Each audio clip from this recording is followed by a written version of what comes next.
Hello, everyone. Welcome to our first official special of Black Conservative Female, airing here on Thursday nights, 7:30 p.m. Central. Thank you for joining us. Thank you for checking your notifications and everything and getting here, because today's guest is so special. I want to shout out about the group that I met her in case you'd be interested in joining. Um, I found out about Conservative Black Woman from a friend, and she said I could join. And I said, oh, you know what? I would love to recommend that on Black Conservative Female. It is a wonderful, we don't, in conservatism, we don't really talk about safe spaces too much. We don't worry about all that. But you know what?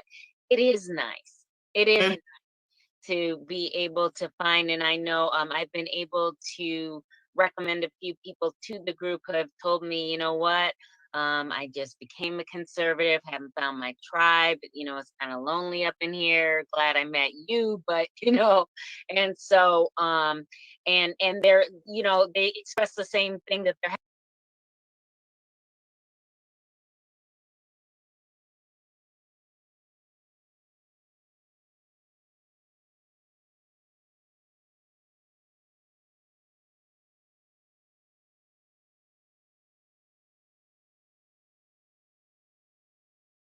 happy they found the page. A page is different than a group, right? In terms of interaction, ability to contribute, to receive, to know that other people are going through these things. And already, I mean, I've only been in there a couple of weeks, but already you all have been an opportunity for me to type out some things that I wouldn't have really been able to just put out on my private page or whatever. So consider that. Sometimes people tell me I can't like your page. I'm not a Black woman. I'm like, no, anyone can like the page, but for the group, you do need to be a Black woman, and we've really been enjoying that. And then we actually came in at the same time, right, Kay? We were welcomed Yeah. at the same time. So it's been a couple weeks for you. So you could tell me about your experiences, but first tell me a little about yourself. We're both sort of in the same area, Chicago area, right? Mhm. And how long have you been a filmmaker? Well, I've been in film since about 2011 as an independent filmmaker. I started with being a playwright and writing plays and stage plays and acting, of course. And I kind of moved into filmmaking. It was nothing like I woke up and said, "Hey, I want to do films." It just is one of those things that kind of just happened. Wow. I've been doing that since 2011, and it has been quite the experience, let me tell you. Wow, I bet. So what would you say is your why? Filmmaking is a lot of work. I don't care what your budget is. It's a lot of work. And I've, gotten to peruse just a small smattering. And I just want to let everybody know, like, whatever glamour you think, like, movies are so awesome for us as the viewer. So much work to make. Oh, So yeah. what is your why behind it? My why is simply just to tell my story, Mm. and just to tell my experiences, to share my experiences, to let the world see what I see from my eyes. And if I can, when you do that in filmmaking, that to me, that's the magic of filmmaking. You know what I mean? Yeah. Like, I can have an opinion.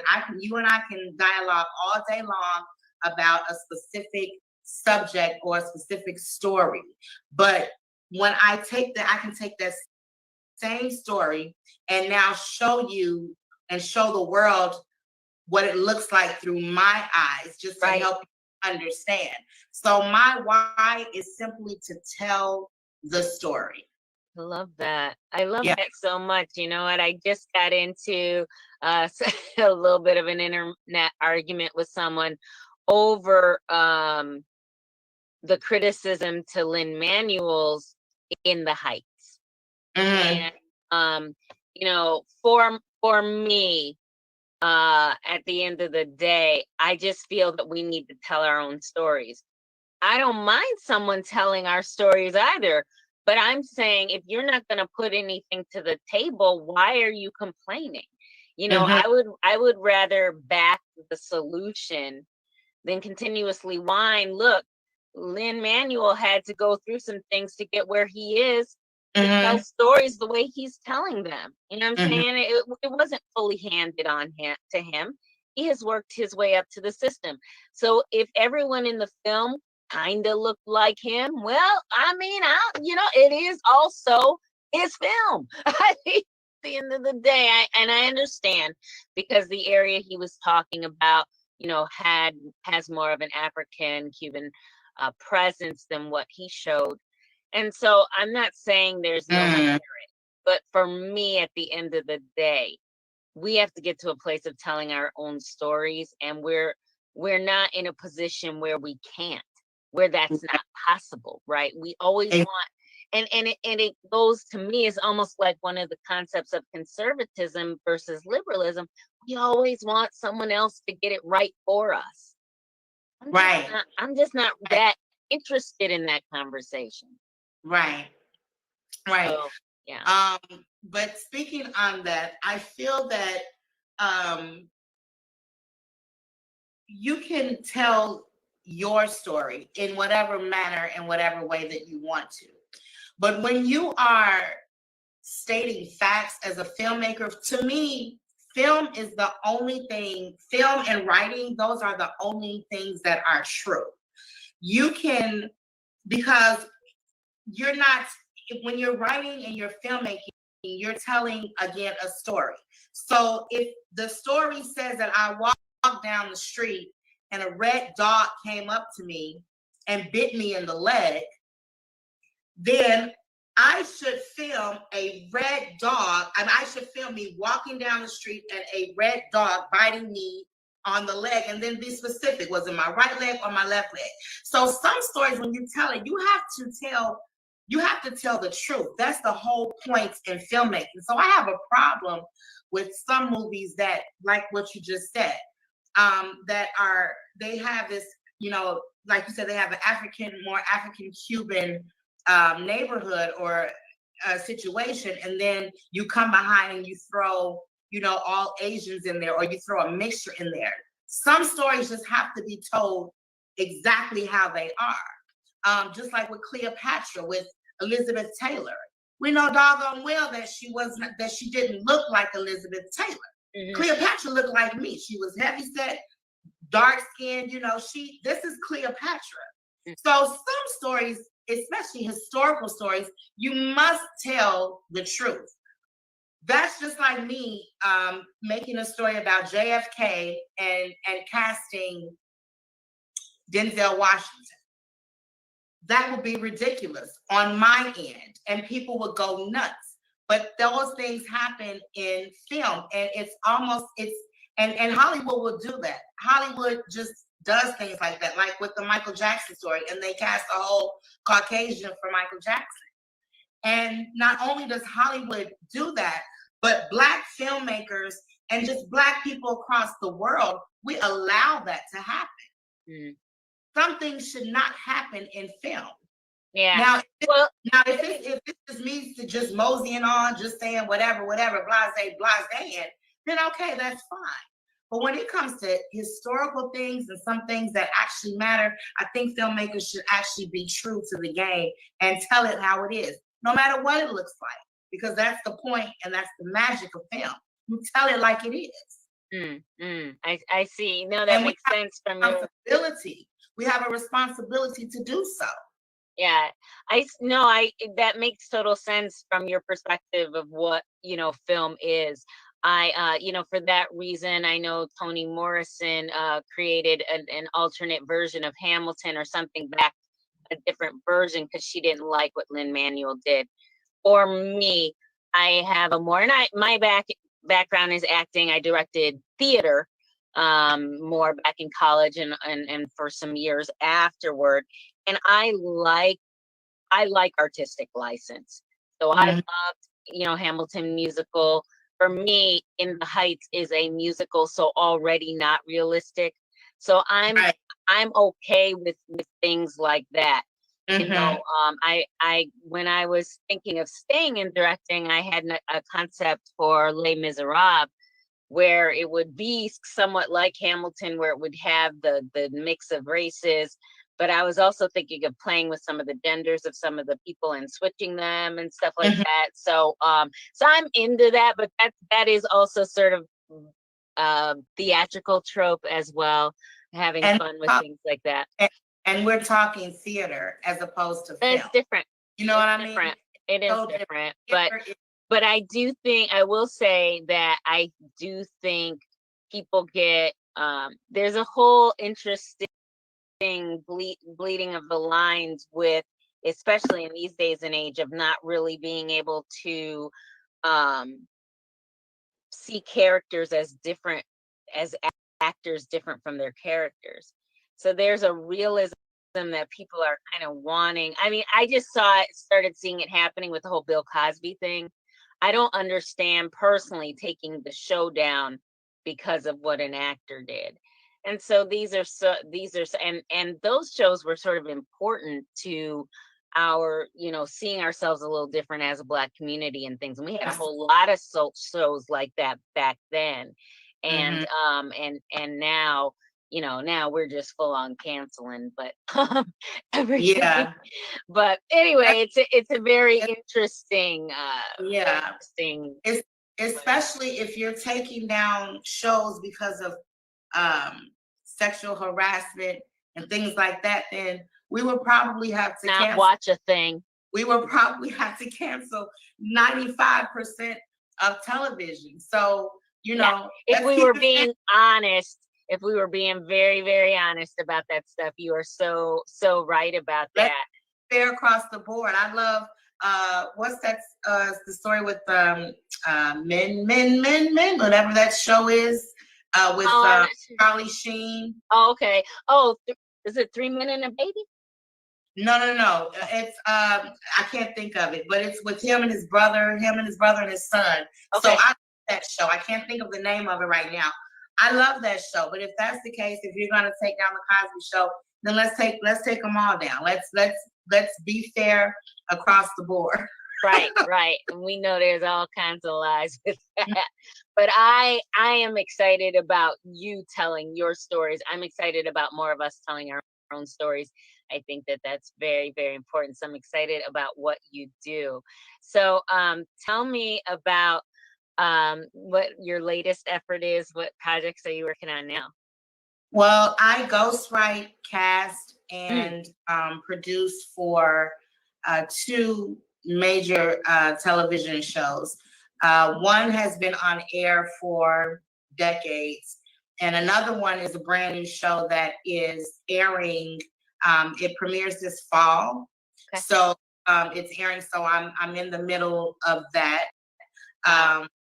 Casting for that and gathering people and writing those stories and submitting them to the producers. And then I'm also working on a short film that is being shot this summer in August, written by a very, very talented writer by the name of Arnetta Randall. She is amazing. And for some odd reason, she always calls me on her project. Even when she was doing plays, and she's just like, you want to direct this. And so I'm working on that. And then I'm always working on my own personal things. So I'm in the middle of writing several projects. That's just the way my brain works. So I have a novel over here, and I have a movie over here, and I have a series over here, and then I double back to the novel as as inspiration gives me. Love so it. I'm just consistently and always working on something, no matter what it is, no matter how big or how small. I have actually 10 years worth of projects that I've done that are in post now, so they're all getting edited. I have a short film that if you go on my page scroll down a little bit, I posted raw footage, raw and uncut footage of a short parody that I did, right? It's called Intervention, which is a parody of Intervention, the show. Yes. And so that's in I highly recommend you scroll down and find that. Very, very good. Although actually, if they go to your photos, there's a tab for video. I think it would be in there. Okay, great. Try it anyway. But go ahead and check it out. But that is actually in post now too. I was dealing with the editor early this morning, and we were going over some things. So I'm excited about what's to come and what I have coming down the pipeline. It's amazing. It's absolutely amazing. So when you got into film, is this when the transition was happening where so much was being filmed in Chicago? I'm trying to sort of figure out the date of that, but a lot now is happening in Chicago, right? Like we're becoming like a little Atlanta, having our own projects. You can actually work in the industry here. So has it been that way the whole time that you've been doing this, or did it? No. When I started doing going back into acting and doing plays, this was like 2011. So there wasn't really a lot of work as film-wise in Chicago. Like it was a lot of independent stuff. Yeah. But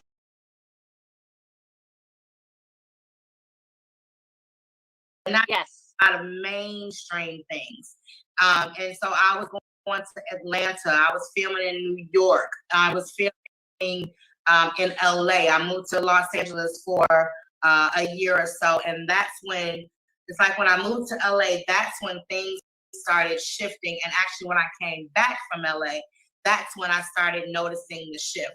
And Chicago, but I kept saying for years, Chicago is going to come up. Like keep your eyes on Chicago. So many Chicago actors, we moved to Los Angeles, we moved to Atlanta. But I was saying, keep your eyes on Chicago because Chicago has, number one, so many talented filmmakers and so many talented actors and actresses and artists, period. Rappers and musicians and things. The culture's here. For so long, Chicago wasn't getting the recognition. I mean, what do we have as far as the music scene? We had Common, Kanye West, and that's about it. And it was one more, Twista. You know what I'm saying? R. Kelly, of course.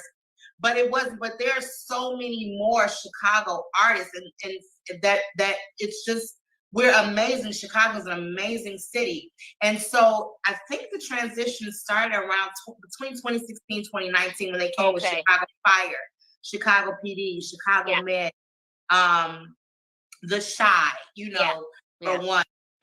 But I tell people all the time, and it's so funny. Yes, and I say, yeah, it's filmed here. A lot of it is filmed here, but then a lot of it, a lot of stuff is done, and what you wouldn't know, or anybody that it's not really into filmmaking, is that a lot of stuff is still filmed in Los Angeles, California. It's still filmed in studio. And you have to have that eye to just kind of look and see.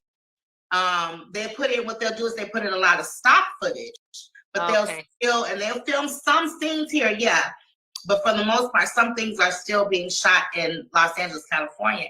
And for me, it's just like, that's so disrespectful. I couldn't go to Los Angeles and do a show about Los Angeles and then film it here, Chicago soundstage, and do my. But that's just me. I would keep everything authentic and do everything there, but. The Shy is pretty much doing that, right? I've been on the Shy. My daughter's been on the Shy, so they are doing everything pretty hometown, homegrown, which is nice. Kind of what gave it a lot of hub and a lot of energy, because they really, even help to just bring a lot to CineSpace and just that whole film area. So, And then there's another studio that is being built. On the south side, it's like a 6 million or something like that studio. It's gonna be amazing, 60 million, something like that. I can't remember the That's numbers. so exciting. It's going to be amazing. And the fact that it's this way,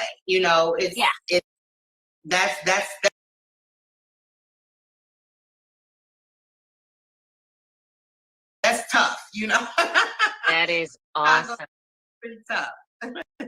Listen, I saw something so exciting, and this will be airing after this, but I'm sharing your info on it. I see you're interviewing Bevel and Beatty.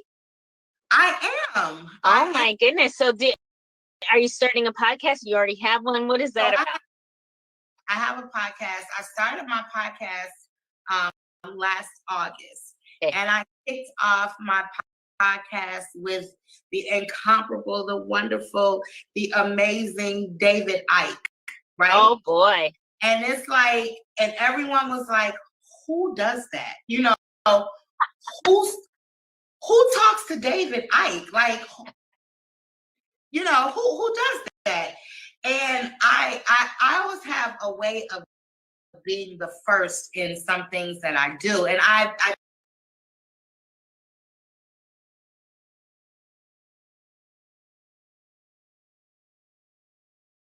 did my research. I looked through all of his interviews and I'm like, has he ever been interviewed by a Black woman? And he had not.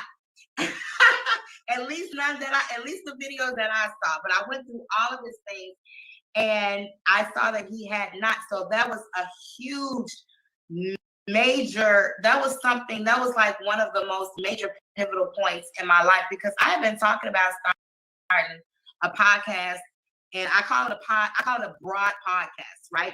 Okay. It's not just audio. I do it, on YouTube, wherever. But of course, me being a newbie, I had no idea. Like, I knew that they would flag your stuff on YouTube. Oh. But I had no idea that they were going to flag mine. And my cousin is so smart. He told me just as good. He said, Kay, download your videos, do this, that, and the third, download your stuff so that you always have, so it's not just on that platform. Right. Okay. And I didn't. And the day that I decided to download my interview was the day I woke up with the message from YouTube saying that they had flagged my video and they took it down. Oh Lord. And that's okay, because I contacted David like shortly thereafter, and I'm like, sir, they took my video down, and I communicate with his son more than I communicate with him. So he was like, so he gave me all of the other platforms, BitChute and Rumble and other ones. But David is he's so sweet. He's such a down. It's like talking to he was like talking to your uncle. I was so nervous. I couldn't sleep. My interview was it's David Icke. My interview was at 6 o'clock in the morning, which is like 12 o'clock, UK time. So I'm up at night anyway. Like I'm always up at night, but I could not sleep. So okay, I'm gonna go to bed. I'm gonna get up at 4 o'clock, and I'm gonna do this. I'm gonna do that, and I couldn't sleep the whole night. So I was up the entire night. Yeah. And then I sat down with him. I was so nervous. To me, I sounded like a blithering idiot, but everyone who saw it was like, you did so good. And it was so much pressure. Like, after I got done, like, I just cried and cried and cried, because it was a huge accomplishment. But he's so awesome. He's so cool. He's like, I emailed him. I'm like, they took them a video, whatever, and it was my friend. He was like, don't worry about it. He said, we're gonna, you can interview me again anytime you want. He said, and what I plan to do, I said, well, I want to come to London. Like, I want to come there and sit down and rap a taste on it. Like, let's do it. If we're gonna do it again, do it, huh? He's so gracious. He's just like, So I'm gonna do it again. Like, YouTube isn't gonna win. I'm definitely. And you're gonna do it better. Yeah, absolutely. Now, because when you know better, you do better. Yeah. So I was just literally just doing something. Even though I do film and whatever, it's like little simple things that kind of go over my head a little bit. And so I've learned so much. But yeah, to answer your question, do obviously have a podcast. I am interviewing Bevelyn. I've had the favor, Yes, and pleasure to actually reach out to people that to some seem untouchable, or some that, like you're interviewing, who I interviewed Pastor Manning, the one that they call the human uncle, the real Uncle Ruckus. oh wow. Pastor James Manning. He's a hoot. If you look him up on YouTube, he's a hoot. And he was the one, niggas ain't nothing, and niggas ain't this, and niggas this, and they called him the real Uncle Ruckus. And I had to talk to this man because I've been watching his videos for years, and I'm like, okay, and so I just had the honor and just whatever to just interview some very, very interesting people, and people are accessible, right? Yeah, So I mean, I love, your whole story, because I wanted to ask you about your transition to filmmaking and what gave you the confidence. But I see this theme here that you just dare to try and dare to believe. And I just do stuff, and that's it's a good thing. It's a blessing and a curse. My guy says that all the time. He's like, you just do stuff, and I'm like, yeah. I felt that way when you said yes to this interview. I absolutely did. I felt the connection, when you introduced yourself in the group. And I am that way. I am daring. I just go ahead and try. So I actually got an opportunity to interview Bevelyn as well. One of my very favorite interviews that we had on the show. But it was the moment that I asked her just was a key moment. It was because she was just getting back on social media. God took her off for a season, and she had kind of blown up with that one internet show. I forgot what that was. And then Vice? Is it Vice? Thank you. Mm-hmm. And God pulled her back and said, I'm gonna build your platform next time. I'm gonna do it my way. It's not gonna be dependent on this and that. I just want you to rest and da-da-da. Then she met Ed May. And then shortly after that, she, got back on the platform, and she said to God, she said, if you're going to do this for me, I will say yes to anyone who asks me for an interview. And that was literally like a few days before I asked. She's like, I'm not going to check how many followers I have. I'm not going to da. I'm just going to, you know what? I'm doing this for you, God. And she said yes. And we really had a great time, prayed over the audience. It was so anointed as well. And you are going to have, as you are going to have the best time talking to her and everything. When I saw that, I was like, we really have a lot in common here. Yeah. But, I go after the heavy hitters. Like, I emailed the White House. Like, I want to talk when Trump was in office. I emailed them. And the same script, I promise you, the same script that I give everybody else. Hi, I'm Katie Dixon. I'm a writer, producer, director from Chicago. The same script I gave to them. I said, I just do that. Like, because again, people are just accessible. And you have to just jump out there. Nothing is impossible. And my transition to film, it was something that it was just something that just kind of happened. Okay. So I was doing film as an actress, right? And I moved to Los Angeles, California, because I'm about to be this huge star. Yes. In 6 months or less, I'm getting an Oscar. If I moved there in June 2016, 20, whatever, I was at the Oscar. Oh yeah, it was going down, right?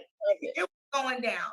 But what I found out was that LA is super different, and I was going on auditions, and as much as an awesome actress as I am, I was not getting cast. I was not getting any roles, and I know it takes a while, to get your foot, whatever. And I was noticing that my roommate, who looks totally opposite of me, she's banging the roles out. She's getting them. She's talking. She's banging the roles out. But what I also didn't understand was that I was already a writer, producer, and director on the stage. Okay. But I had not taken that into consideration for film. So I was going on these sets, and what I started observing was that the actors and the actresses were the ones who are they're what's the word I'm looking for? They're disposable, right? Oh, okay. They're so disposable. But I was on set one day, I think it was like Steve Harvey or something like that. And I just sat back and I was looking and I looked around and I said, I want to do what he's doing. I want to do what she's doing. I want to be behind the scenes. I want the headphones and the walkie-talkies, and I want to run stuff. Like, okay. What am I doing? Right. And I started, and I went on, and actually my roommate, and I owe, some of what I have to her, because she had more of a grind as far as auditions.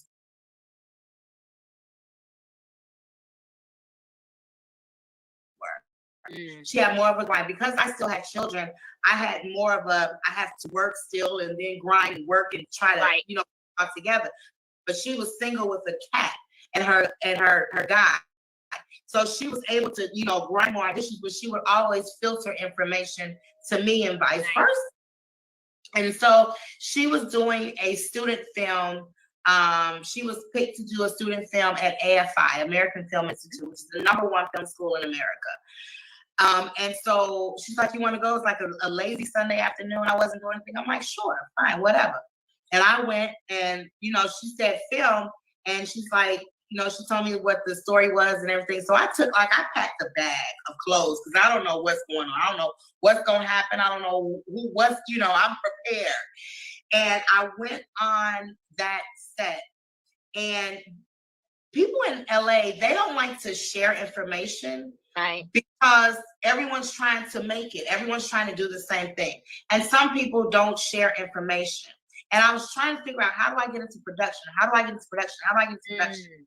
And the producer that was on that film, even though it was a student film, the producer that was on that student film, after I shot my scene, she pulled me to the side. I was in the room and I was changing clothes, and she and I talked the remainder of while they were shooting. Wow. And that gave me so much information. She gave me which groups on Facebook to join. She gave me what to do. She guided me for like the next. Wow. So I went from an extra on her set. Yeah. And from that film, other people were doing cycle films and things like that. So they saw me on that one and they said, well, she passed my name around.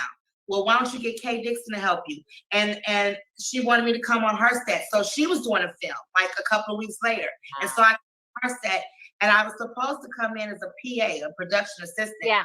When I get there, she hands me this clipboard and she says, you want to be second AD? I didn't know what a second AD was. As you are teaching me, okay. I didn't know what a second AD was, but you know what I said? I know. Yeah. I took the clipboard and I Googled second AD. You know what I'm saying? Yeah, girl, let me get that. Second AD, what they do. And okay, I knew we were kindred spirits. Google still couldn't tell me what a second AD. I read everything and I still didn't know what a second AD was. And so I pulled it to the side. I said, I don't know what I'm doing. She said, don't worry about it. She said, just follow the first AD. I didn't know what a first AD. I didn't know anything. And I went from an extra on the set to the next summer to an executive producer on a film in less than a year. And she said to me, Kay, that just does not happen. Wow. That doesn't happen. People do first AD stuff for a long time. People do second AD. People do PA stuff. Like right now, I will go on a major show and be a PA. Right now, even though I produce some stuff, right now I will go on Chicago Fire or whatever and be a PA. Right now. You know what I'm saying? Yes, I got it. So you could have been there for a long time. You can be there for a very long time, or some people choose to, but I went from a PA literally to an executive producer in like a year. And no, they're not major motion pictures. They're not, Steven Spielberg, whatever, but they're film. Yeah, awesome. Everybody else has done it. So, whatever. I love that. No, I mean, you know what? That is the power of believing in yourself. And Mhm. because that's what caused it. I've had so many like clients, different things. Can you do this? Yup. I'm about to go figure out how to do it, and then I'm about to do it for you. You Yeah. just have to know what your giftings are, what your capabilities are. But when you know that you have it in you to do, when you know that that's your goal to get there, and God opens that door, you just walk through that door. You walk through their door. Yeah. It's funny. I was just watching. That was every morning. I watched a sermon by a Pastor Stephen Chandler, and that was his message this morning. Wow. That was his message this morning about walking through certain doors and how some doors you walk through, some doors you don't. But some doors you have to know which doors to go through and how to consult God and seek God on which doors to walk through, because all doors are good doors, but Right. nevertheless. Don't just use it by your natural eye. Don't just go by Yes. your resume and your logic and rational thinking. You're going to miss out. Sometimes Yeah. you have to go in your gut and know that that thing is in you. And Yeah. and if you believe, you could be telling Google what to do because Exactly. that's in you. You know what I'm saying? It's like, I'm going to define it then. You know what I mean? Because Google ain't telling nobody what to do. They know I love that so much. So I want to, well, first of all, I want to make sure I don't forget to say name of your podcast so people can catch that interview. As you're watching this right now, it will have happened yesterday. So you can go and find it on YouTube. What's your podcast name? It's called Down the Rabbit Hole with KD. Oh boy, love Down that. the Rabbit Hole with KD. So cool, so cool. Perfect transition. I want to spend just a couple minutes on your journey to being conservative. You said you're kind of new to this space. And did you fall down a rabbit hole and get red pilled? And what happened? Okay. I did. Last summer, I was red pilled twice. Okay. So, and I just say that, but it's such an interesting story because I've never been one for politics. I've never been, you're not that girl. Scared, right? Because I was always under that our vote as Black people, we don't matter. It doesn't matter. They put in who they want to in office anyway. So this, you know what I'm saying? I've always been on that. And then when I asked about, I remember when I was young, I asked about politics. I asked my stepfather, well, what's the difference between a Democrat and a Republican? Mm-hmm. And he literally said, and I quote, he literally said, Democrats are for Black people, Republicans are for white people. Black people vote Democrat, rich white people vote Republican. This is what we get told, y'all. I can't make literally. I can tell you the same story. Same thing. It's what we get told. Literally. And so, of course, when you have a certain brain set or a mindset on your social media, you tend to like, comment, and share on things that you like. You comment on things that you have an opinion on, and you share things that you like. It's a cycle. But I knew nothing about an algorithm. That you were getting shown certain things based on. Nothing about an algorithm at all. I knew that that certain things popped up, and I kind of understood that, but I didn't know the name of it, right? Okay. So there was this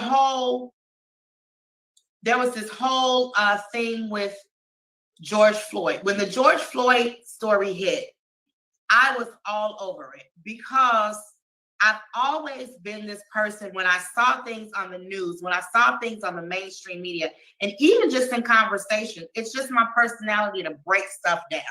Okay. Right? It's just my personality to just break it down. If my man tell me he went to the store at 2:00 and he comes back at 10 and he went and got ice cream, but there's no ice cream, then I have to break that down. Okay, so you left here at 1:45. You went, I break everything down. I've already seen you do it. Explain it to me like I'm 5. That was you. 2.5 is too old too. Oh, okay. Like I'm 2. And so I was noticing certain things on the mainstream media that just wasn't clicking. It just wasn't making any sense at all. You know, just certain things throughout history that I'm like,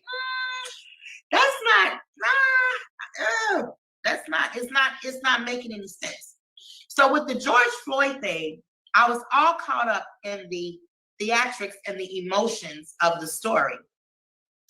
Oh my God, they put his foot on his neck for 8 minutes and 28 seconds. Oh, you know, blackout, all that stuff, all of it. And then I was watching, because I was so intrigued, I started watching all of these different videos. And I saw the video where they showed the video before he was killed, like when they first pulled him out. And I saw something cinematically that jolted my eye. And I was like, wait a minute. Wait a minute. This isn't correct. This cannot be. And I called one of my buddies, one of my filmmakers, the DP person who's behind the actual camera. And I asked him a question. I said, if this happened during a video, why would this happen? And he said, without hesitation, I didn't tell him what I was looking at. I didn't tell him what was going on, none of that. And he said, the only way that would happen is because that's fake. And I said, that's what I thought. But the spirit, I had already knew that before. You already know it. So getting back, so I started, now I'm looking at it. Now I'm looking at everything and I'm breaking it down. I'm like, okay, he was bald over here. He had hair over here. He was bald again. That's not real. I started pointing out all of these different things on this video. And then I started looking at what was happening behind him being killed with the riots and all just ridiculous. And it really hit home because I live on the south side of Chicago. I live in Inglewood. Let me just tell you that. I live in Inglewood. I inherited a house here, blah, blah, blah. I live in Inglewood. So I'm watching my people. As I sit on my porch, I'm watching my people destroy all of the stores in our neighborhood. And coming down my street is one of the main streets that when you come off of Ashland, you come down the street and it's a main street. So all of these stores that are on Ashland, I'm watching people just looting, filling up their cars with stuff from the dollar store. And I saw it's a furniture store up there. Somebody had a whole 6-piece dinette set on top of a van. I can't make this stuff up. On top of a van, coming down the street. So I'm sitting back and I'm like, something isn't right. Something isn't clicking. And so then the Jacob, so we had that and we went to the Jacob Blake thing, and then the Kyle Rittenhouse case came. And this is where it gets funky. And I'm looking at what the news, number one, is showing us. And I'm looking at what social media is showing me. And up late one night, I discovered the live video button on Facebook where you click live videos and all of these random live videos just come up and watch random people. And so there was this one guy on there. They were talking about the Kyle Rittenhouse thing, and I had my opinion, whatever. And it's this one group, it's called the Indoctrination with Dave Snedeker. And it was a group of majority white people, right? And they were talking about the Kyle Rittenhouse thing. And so I come in there with my little, militant self. Yes. And I'm like, well, he killed a black, he did this and he did that and he did this. And I was making everything about race. I was everything about race. And people in that group were like, you're making it about race, it's not even about that, whatever. And so they were telling me, they were commenting on what they saw happening. And I was like, what are y'all looking at? Because that's not what I'm seeing. Wow. That's not what I saw on Channel 9 News. And that's not what I'm seeing on my social media. And I was reaching out, but I really wanted to understand. And so this one lady, and I call her my Trinity, like in the Matrix. Yes. She was my Trinity. Her name is Christy. excuse me, she took the time to deal with me and to talk to me. And she inboxed me. She said, I'm so curious. She said, I'm very interested in what you were saying about what you're not seeing on your social media and on your news. Yeah. And she and I had a conversation. We talked for about maybe 2-3 hours that night. Wow. And she said, well, what do you see? And I told her what I'm seeing. He came, he had a shotgun, and he was just shooting people and killing people, and he killed a black guy, whatever. And she said, really? I said, yes. And she said, I want to show you something, but I want to know if you're open. Well, I'm wide open at this point. Right. Let me, if you can show me something new, show me. She said, I want to change your algorithm. And I said, okay. And so she told me, the first thing she says, I want you to look up Candace Owens. And she said, page and watch some of her videos. Now, I heard about Candace Owens. I've seen Candace Owens on social media. I've seen her on media, and she's this coon female, is married to this white guy, and she goes against her race and blah blah this and blah blah that. And she said, and that was my opinion of her. Yes. Okay. That's what it was. And she said, go to her page. So I went to her page, and the first video that I saw of Candace Owens was when she was at Congress. When she was talking to Congress. So good. When she was talking to Congress, and they said, they were saying that racism was the number one thing that's against Black people, or it's the number one problem in America. And they said that she was making fun of somebody, whatever. And when I heard her speak, I watched the entire video in its entirety. I watched the entire video in its entirety. That's important. For the ones in the back. That's good. I watched her video. I watched that video in its entirety. And I agree with 99.9% of what she was saying. And I said, this girl is on fire. I'm like, whoa, I was blown away. Yes. So financially, you like it, you comment on it, and I shared it. I shared it in my story. And then I was obsessed. So I saw every video that she ever made. I sat there that entire day and watched every video. And then I went back to Trinity. I said, okay, I watched that. And she said, okay, now I want you to look up David Harris Jr. And I watched him. And she said, now I want you to look up the conservative twins, the Hodge twins. This is so fascinating. And it changed. And I was just like, I was gone. I was amazed. And I'm like, they're speaking, like I did what they're speaking. And what she was doing was she was showing me Black conservatives. Yeah. She was showing me people that looked like me, that had a different opinion from not the norm, but just from a different perspective of things. Yeah. Wow. And I started listening, and I started understanding, and I started researching, and I started looking, and I started listening, and I started researching, and I was like, wow. And when it came to this, and so now we're coming up to the election, right? Yeah. This is the most important election of the century. Yeah. Not, in history. Yeah. And I was watching how the election was being handled. And I also had first hands-on experience because I worked the mail-in ballots. Okay, you've done that before. I worked the mail-in ballots at the local library that's close to my house. And so I was seeing what was happening. And then I really started listening to what these politicians were saying.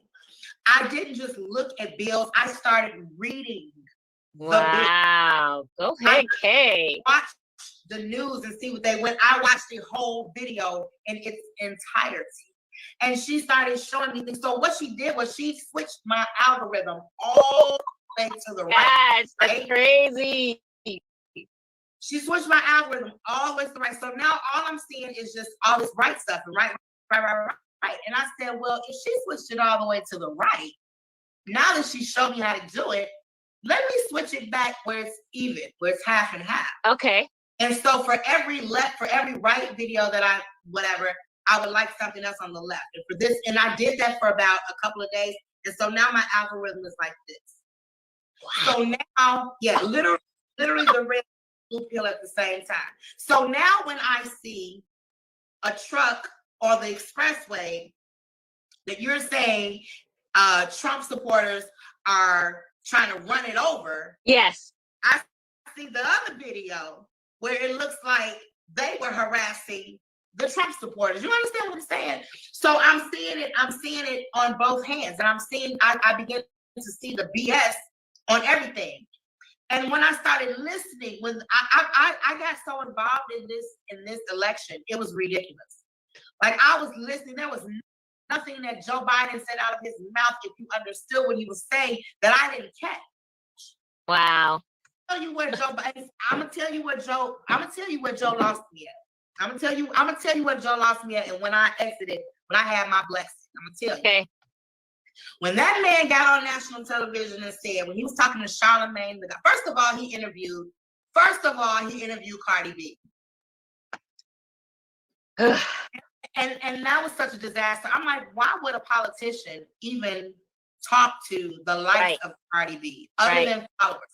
But when he was talking to Charlamagne the God, and he said, well, if you don't know if you vote for me or not, you ain't black. If you don't know whether to vote for me or Trump or not, you ain't black. I'm like, bro, you're not going to even try to hide the fact that you just pimping our votes. Like, you're not going to even try. And that pissed me off so bad, because I said the audacity and the gall of him to say, if we don't know whether to vote for him or Trump or not, then we ain't black. And I like the way Charlamagne came back. And Charlamagne came back. I did too. Charlamagne came back and said, no, it's not about that, you know. And then there was another thing he said when he was talking about they're gonna put y'all back in chains. And I said, is he serious? But getting back to the y'all ain't black, we allowed him, again, black people in America allowed him to say that. Yep. And to get away with that. Yep. And it was cool, and it's okay. And to me, that was not okay. And that's when I was like, nah, I'm done. Nah. And I'm not, and I still want people to understand that I'm not what you would call a Trumper. I am not one of those diehard Trump is the man, he's the boss, he's the whatever. I'm not that. That's not me. But when I started listening to the man, when I started researching him, when I started reading some of his books, I had one of his books, The Art of the Deal, that I had for years. Okay. Long before. Right, long before that I never read. But when I started reading that book, I was like, wow. And I started seeing other videos, and I'm just like, he's not really, and I'm not in defense of him. I'm not gonna, I don't get into man like that. Like, sliced bread. I don't do that. But I do know that when everyone doesn't like a person, or when their whole main focus is on a person, that's who I key in on. And that's what I feel like, why don't you, if I go to church and everybody don't like this woman over here, why y'all don't like her? Because she don't seem to be bothering nobody. What is it about her that you all don't like? What is that you just a click, click, just clickish, and you don't like a person. So I begin to just look at him and see certain things, and I'm like, he's really not all that you're trying to make it. He's really not what people try to make him out to be. Right. Now, is he ridiculous with his mouthpiece? Absolutely. Does he say some things off the chain that I just be like, oh my God, what did he just say? Absolutely. But when I started doing my research, when I started reading the bills, when I started reading executive orders, policy, his executive orders, I went back to Obama. I went back to Reagan. I went back to wow, okay. I started reading. Reading really is fundamental, baby. Let me tell you. It really is. And I was just like, wow. And I began to have a different perspective on things. Powerful. When I started looking at the mindset of the left and the mindset of the right and the victim mentality, this and the how, you know, white liberals would literally tell you that you are oppressed, that you can't do this, you can't do that, you cannot do this, you cannot do that. And we already talked about you ain't telling Kay that, so you're not. But then I had to think back to all of the liberals that I did know, or that I do know, and the conversations that we've had and things of that nature. And I'm just like, it's just, you know. Wow. Kay, you tell the story so well. This has been such a joy, and I'm gonna have to have you back. Oh, thank you. You are so entertaining. My goodness. And I gotta have you on Tuesday nights so the other ladies can meet you. You'll be having some more projects have come up by then, and it'll be awesome. But I love getting in on the ground floor. It's hardly the ground floor because you already all that in a bag of chips. But my goodness, I see what's about to happen in your future, and it's thank you so much. To have met you. Look forward to meeting you in person since we're close by. We'll hook that up. All right. Absolutely. I love that.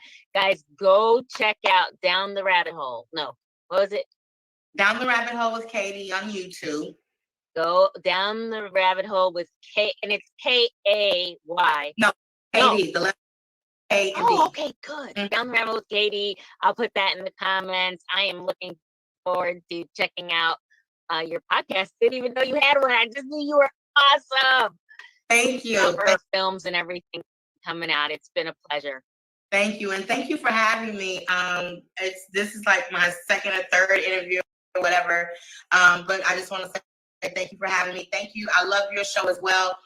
Thank you for being a voice in our community. Thank you for having this platform for Black conservative women, or women who have the conservative mindset. And what you're doing is a wonderful thing as well.